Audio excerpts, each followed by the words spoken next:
Hi అండి, ఎలా ఉన్నారు? ఈరోజు రెసిపీ వచ్చేసి వెజిటబుల్ సలాడ్. ఎవరైతే పిల్లలు వెజ్జీస్ తినడానికి మారం చేస్తారో వాళ్ళకి వెజ్జీస్ అన్ని కలిపి ఇలా సలాడ్లో చేసి పెట్టండి, సూపర్గా తింటారు. సో దీనికి కావాల్సింది గట్టిగా ఉన్న పెరుగుని తీసుకొని దాన్ని బాగా బీట్ చేసుకోండి. సో ఇలా థిక్ పేస్ట్ లాగా అయ్యేటట్టు చూడండి.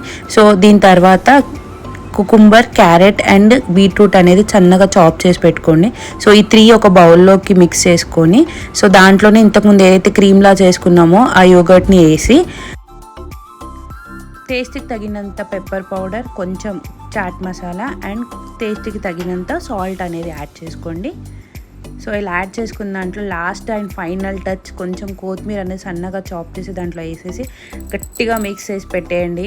సో ఒక్కసారి ఇలా ట్రై చేసి చూడండి. ఎట్లాంటి పిల్లలైనా వెజ్జీస్ ఏదైనా ఎవ్వరు నో అని చెప్పరు. సో డెఫినెట్గా చాలా టేస్టీగా ఉంటుంది. సో మీ పిల్లలు ఎవరైతే వెజ్జీస్ తినరో వాళ్ళందరికీ ఇలా సలాడ్ చేసి పెట్టేయండి, సూపర్గా ఉంటుంది. సో మీకు ఈ వీడియో నచ్చితే ట్రై చేయండి, లైక్ చేయండి, కామెంట్ చేయండి, సబ్స్క్రైబ్